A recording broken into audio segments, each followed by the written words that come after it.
Hello and नमस्ते friends, बरीवाल रश्मि के channel पर आप सभी का स्वागत है। आज की वीडियो में मैं आप सभी के साथ रोजाना के कामों को आसानी से करने के कुछ simple but effective tips share करने जा रही हूँ and space saving organise home hack आप सभी के साथ शेयर करूँगी। तो बिना देरी के आज की वीडियो को स्टार्ट करते हैं।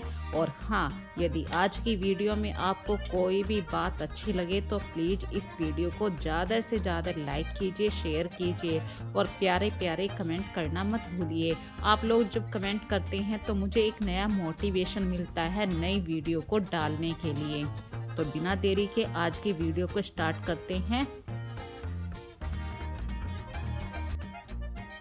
घर के काम करना जितना आसान है उससे भी ज़्यादा उन कामों को टाइम टू टाइम निपटाना होता है। ध्यान देना होता है कि किस काम को हमें कब और कितने समय के अंदर कर लेना है। जैसे कि सर्दियों में सूरज जल्दी ढल जाता है और यदि आप सूखे हुए कपड़ों को 6 बजे उतारते हैं तो वे और भी ज़्यादा नमी ले लेते हैं और हमारे सूखे हुए कपड़े हल्के से गीले होने लगते हैं कोहरे की वजह से, क्योंकि सर्दियों में टाइम से पहले कोहरा आ जाता है। तो कुछ चीज़ों को यदि आप सूरज ढलने से पहले अपनी जगह प्रॉपर जगह रख देते हैं तो वे चीज़ें और भी ज़्यादा अच्छी होने लगती हैं। आपको ज़्यादा मेहनत नहीं करनी पड़ती है। देखिए, ये टाइम है 3:30 बजे का और मैंने कपड़ों को उतारना शुरू कर दिया है और इन्हें फोल्ड करके रख दूंगी। इसी तरीके से फ्रेंड्स, अगला टिप्स आप लोगों के साथ शेयर कर रही हूँ। देखिए, चाय तो सर्दियों में हर कोई पीता है, गर्मा गर्म चाय किसे पसंद नहीं, लेकिन चाय बनाने वाली बात शेयर नहीं कर रही हूँ। यहाँ पे जो चाय के अंदर हम दूध डालते हैं वो भगोना जब दूध से खाली हो जाता है, उस दूध के भगोने को हम कैसे साफ करें। तो फ्रेंड्स, मैंने अपनी पहली कई सारी वीडियो में दूध के बर्तन को साफ करने वाली ट्रिक आप लोगों के साथ शेयर करी है।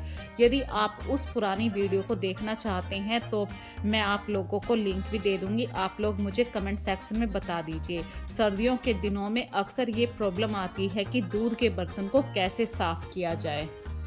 इसी तरीके से आज मैं बिना हाथ लगाए, बिना मशीन चलाए, बिना बिजली खर्च के 2 रुपए भी खर्च नहीं करूँगी और आपकी घर में मतलब बिना खर्चे पानी के आप आराम से एक ही बर्तन में घी निकाल लेंगे। अक्सर हम क्या काम करते हैं, मलाई को दूसरे भगोने में शिफ्ट करते हैं, फिर मिक्सी चलाते हैं, ग्राइंडर चलाते हैं ताकि घी अलग हो जाए। पर आज की वीडियो में ऐसी कोई भी बात मैं नहीं बताने वाली। मैं सिर्फ एक भगोने में एक ही बर्तन से घी निकाल दूंगी।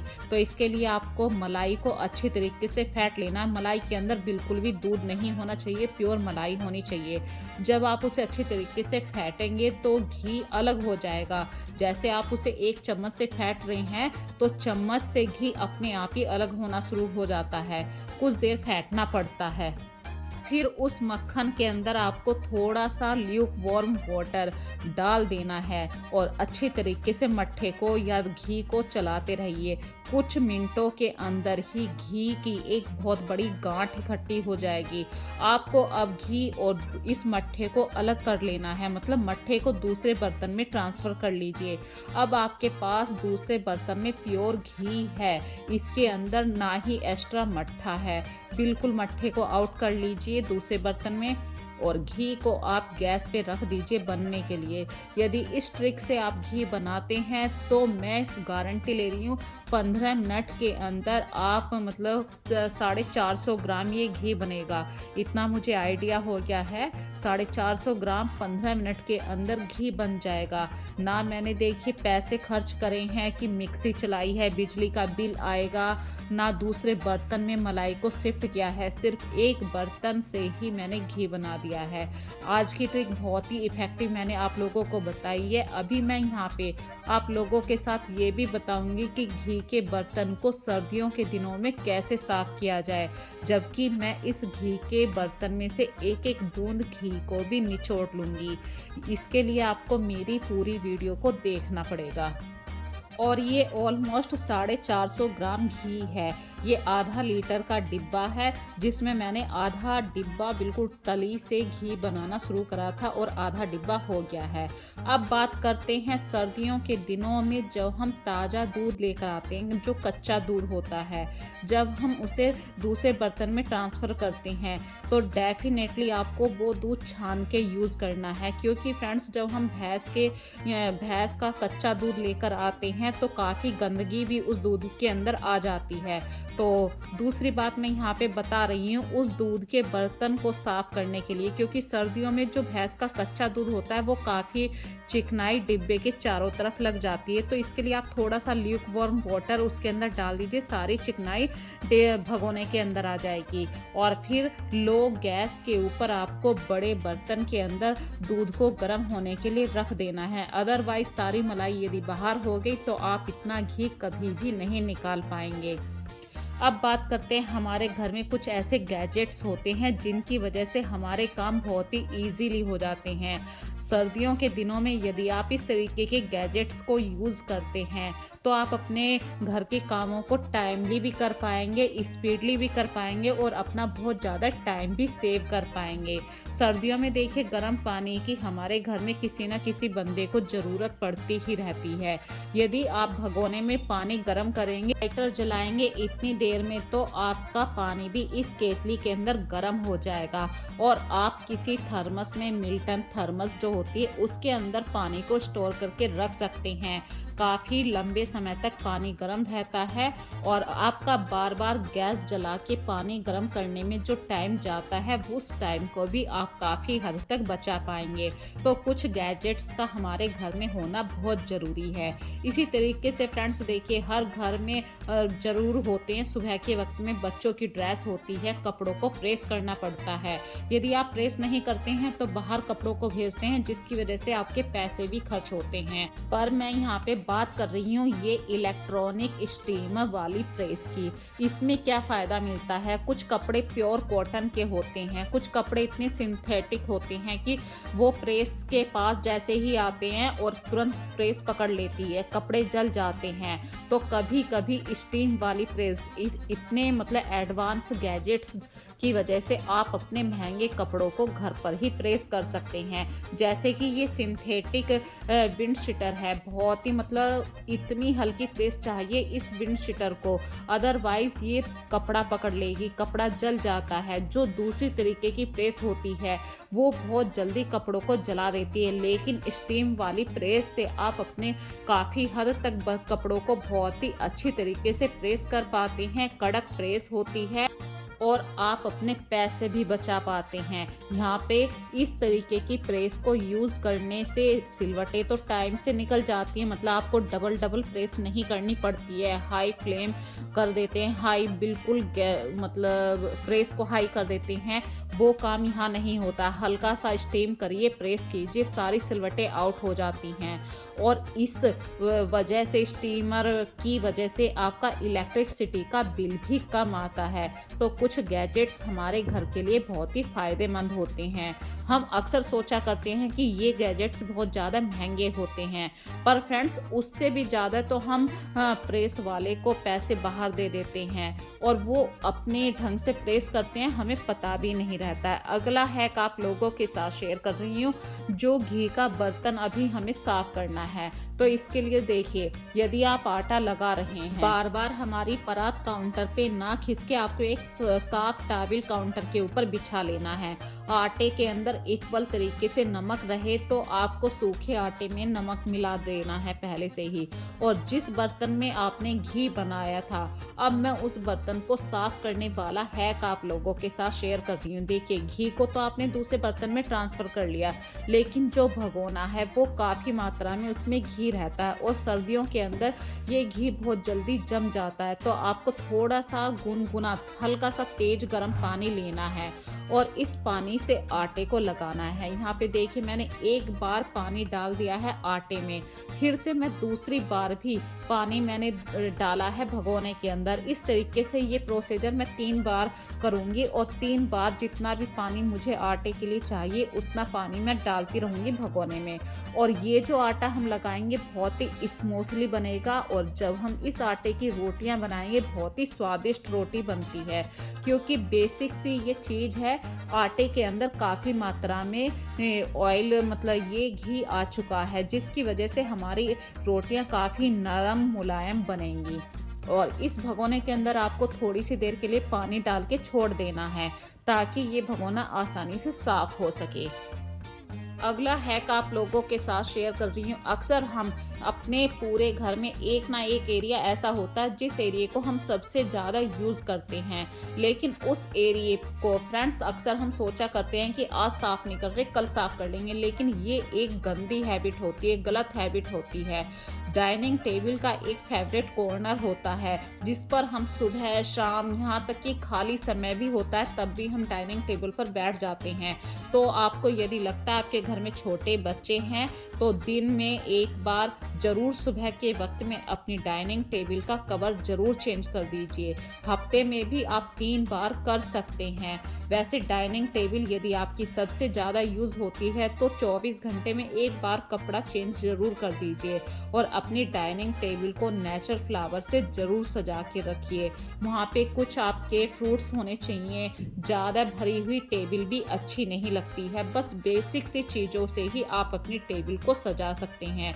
और कवर डालने से आपकी डाइनिंग टेबल, सिंपल सी डाइनिंग टेबल भी बहुत ही अच्छी सुंदर दिखाई देती है, एक न्यू लुक क्रिएट होता है। यहाँ पे देखिए सिंपल से एक डाइनिंग टेबल है जिसके ऊपर फ्रूट्स रखे हैं, एक छोटा सा फ्लावर पॉट रखा है, नेचुरल फूल है, इससे ज़्यादा यहाँ पे कुछ भी नहीं है।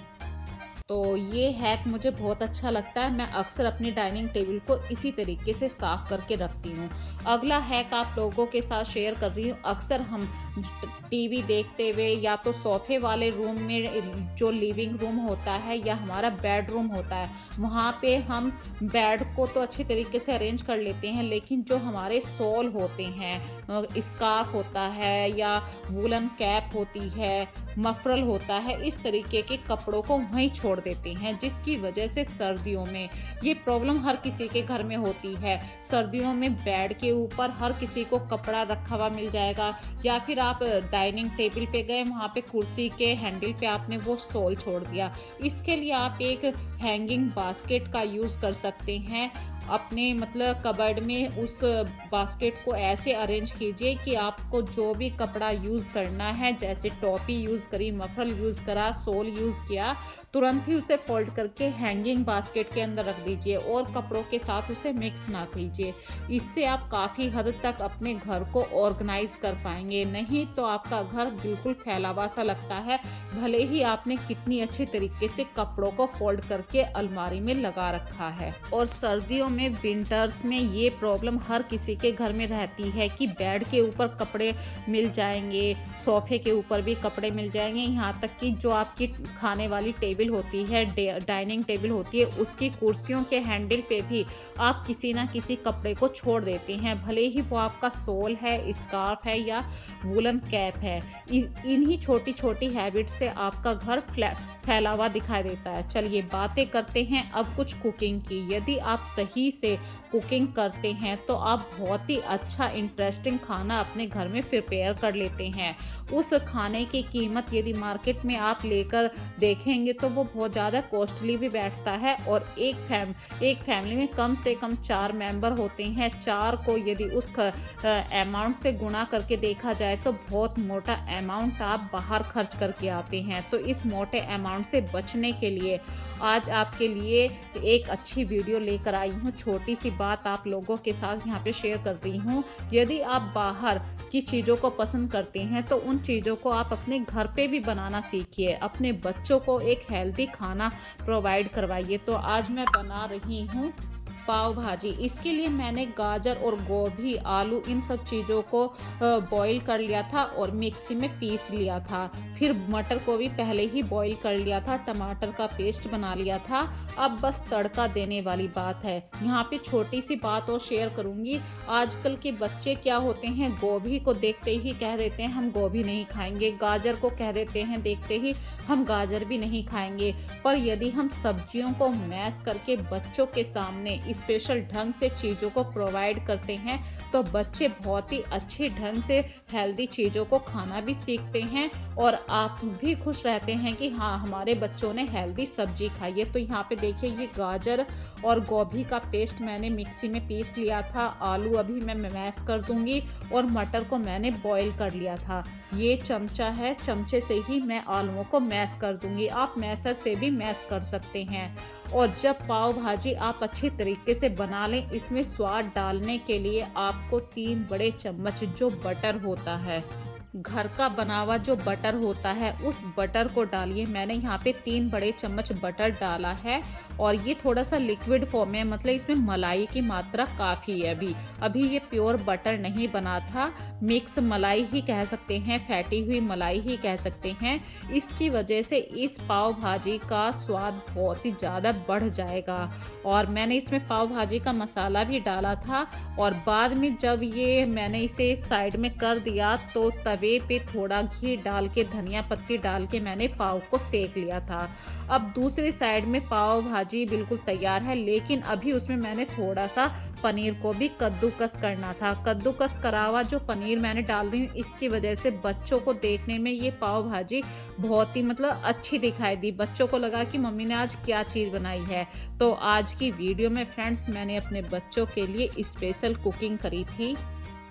यदि आपके बच्चे भी सब्जियों को देख के नाक मुंह चढ़ाते हैं तो सब्जियों को मैश करके, भले ही उसमें मतलब आपको मोटा मोटा मैश करना हो या ग्रेटेड करनी हो, इस तरीके से सब्जियों को मैश करके आप बढ़िया वाला तड़का दे सकते हैं। डेफिनेटली कह रही हूँ, आपके बच्चे उंगलियां चाट के इस सब्जी को एंजॉय करेंगे। और मैंने आज रोटी नहीं बनाई थी, पाव भाजी ही बनाई थी। बस मैं ये बात आप लोगों के साथ शेयर कर रही हूँ कि हमें बाहर पता नहीं होता है कि बच्चों के लिए वो हेल्दी सब्जियां हैं या नहीं। यहाँ पे हमने अपनी आंखों के आगे अपने बच्चों को हेल्दी सब्जियां ही दी हैं। और घर का घी, घर का बटर, ये अलग ही चीज़ होती हैं। तो आज की वीडियो में बस फ्रेंड्स इतना ही। यदि आज की वीडियो आपको पसंद आई है तो प्लीज़ इस वीडियो को ज़्यादा से ज़्यादा लाइक कीजिए, शेयर कीजिए, प्यारे प्यारे कमेंट करना मत भूलिए। फिर मिलेंगे एक नई वीडियो में नए मोटिवेशन के साथ। तब तक के लिए अपना ध्यान रखिए। So take care friends and bye bye.